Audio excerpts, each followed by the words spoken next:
that one was coming. And you best believe I was keen to hear the goss on what Meghan Markle was like on set. So I hit up an old friend of mine who still produces, and I was like, any goss on Meghan? And they said, absolutely lovely, incredibly down to earth, normal, and yeah, just was also really good at judging and succinct, because that's the thing about the judges.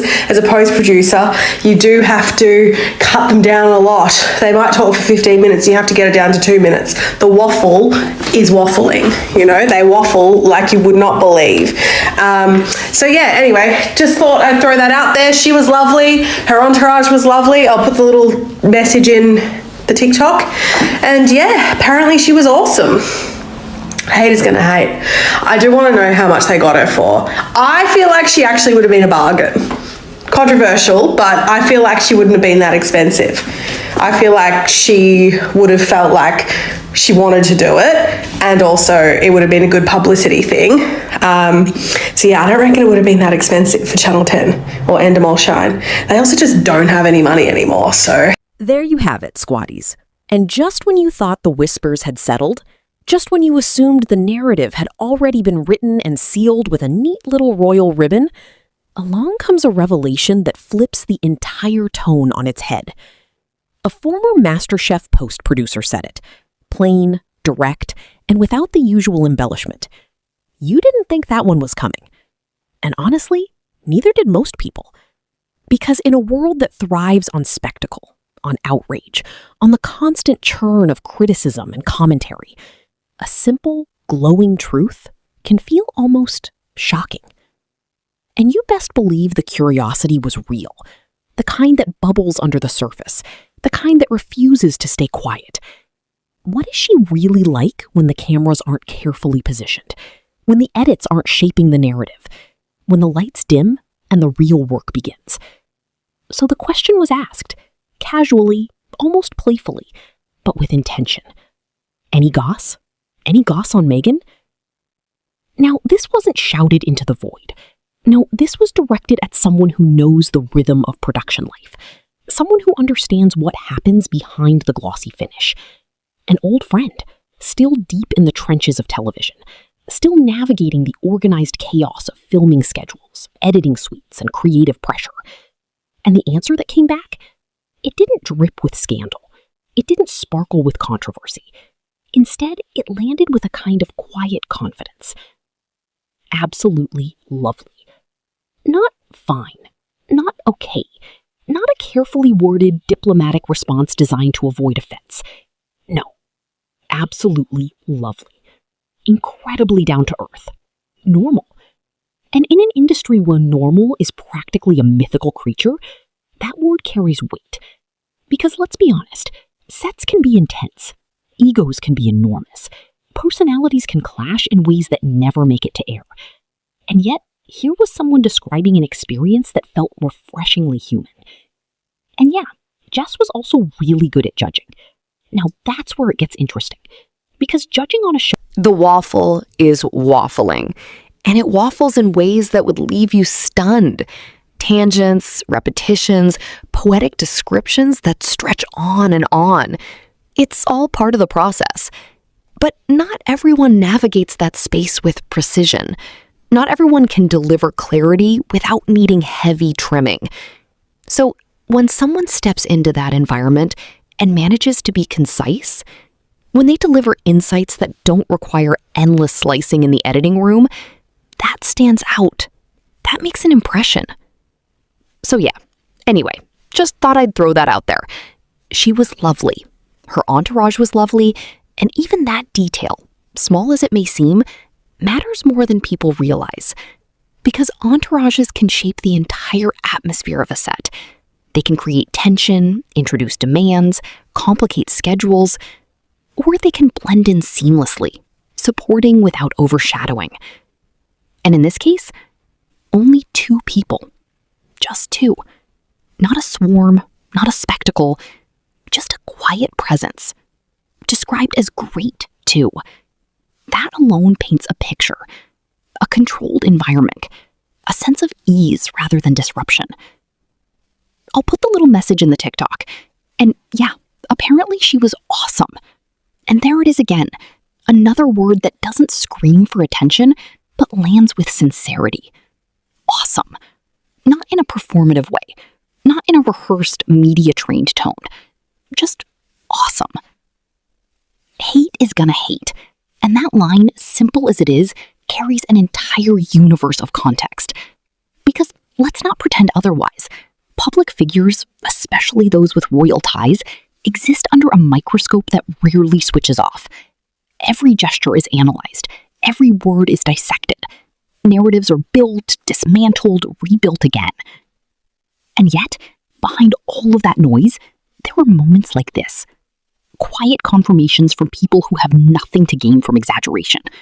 People who were there, who observed, who experienced. I do want to know how much they got her for. Now, here's where curiosity shifts into speculation, into that playful space where industry knowledge meets intrigue. Because appearances like this don't just happen. There are negotiations, contracts, budgets, figures that are rarely disclosed, but endlessly. I feel like she actually would have been a bargain. Controversial, but there it is. Because value isn't always about the highest price tag. Sometimes it's about impact, about the attention generated, about the conversations sparked. And think about it.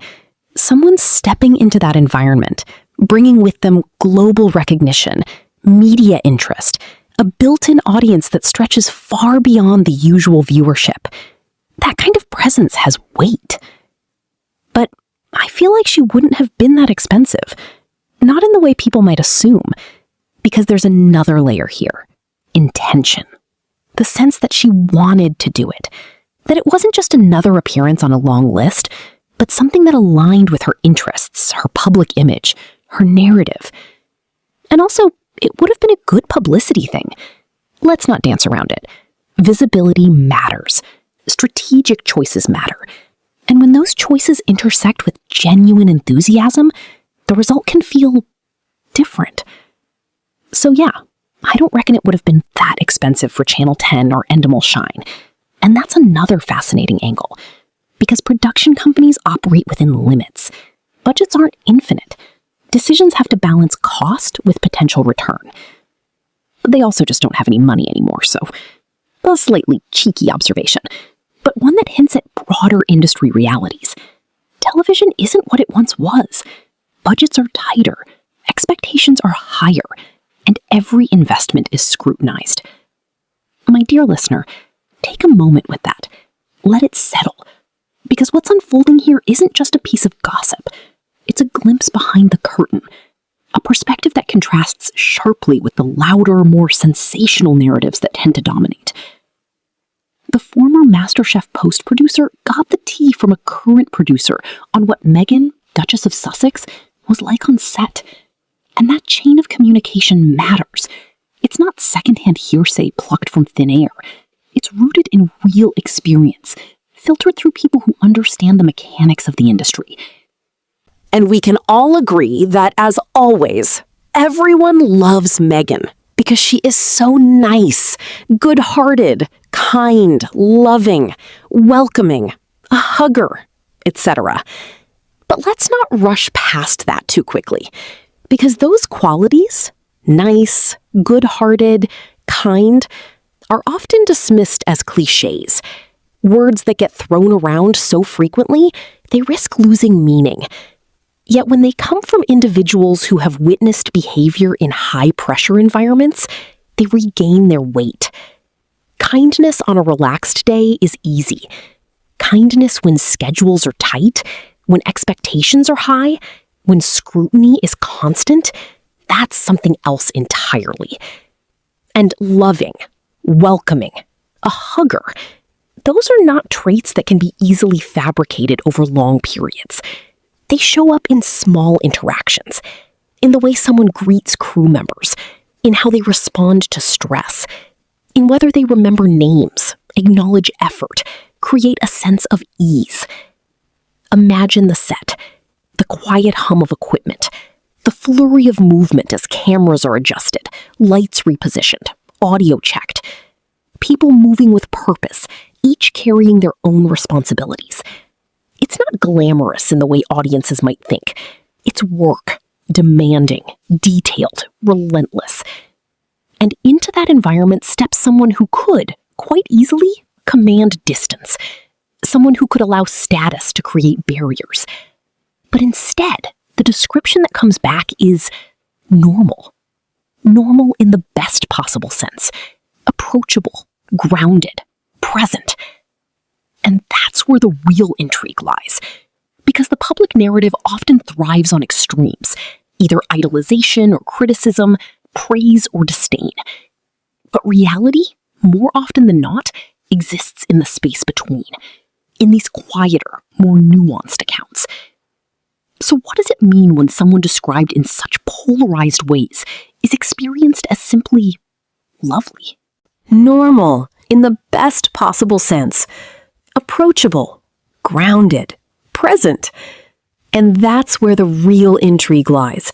Because the public narrative often thrives on extremes, either idolization or criticism, praise or disdain. But reality, more often than not, exists in the space between, in these quieter, more nuanced accounts. So, what does it mean when someone described in such polarized ways is experienced as simply lovely? It challenges assumptions. It invites reconsideration. It adds layers to a story that many believe they already understand. And perhaps that's why it captures attention. Not because it confirms what people expect, but because it gently contradicts it. Because it introduces a version of events that feels less scripted, less influenced by external agendas. And that in itself is compelling. Because at the end of the day, beyond the headlines, beyond the debates, beyond the endless commentary, there are real moments, real interactions, real impressions formed by people who were there, who saw, who experienced. And sometimes, those moments are far more revealing than anything that makes it to the front page. So as the chatter continues, as opinions swirl and narratives evolve, hold on to this for a moment. The simplicity of it, the clarity, the lack of embellishment. Absolutely lovely, incredibly down to earth, normal. And in a world that rarely allows simplicity to shine, that might just be the most surprising revelation of all. That's all for now, squatties. It's your Gay 2 girlfriend, Annabelle Cheris, and I'm so thankful you joined me today. Remember, stay bold and never dim your shine in this wild and wonderful world. Just so you know, as your fellow squatties, I love you all to the moon and back.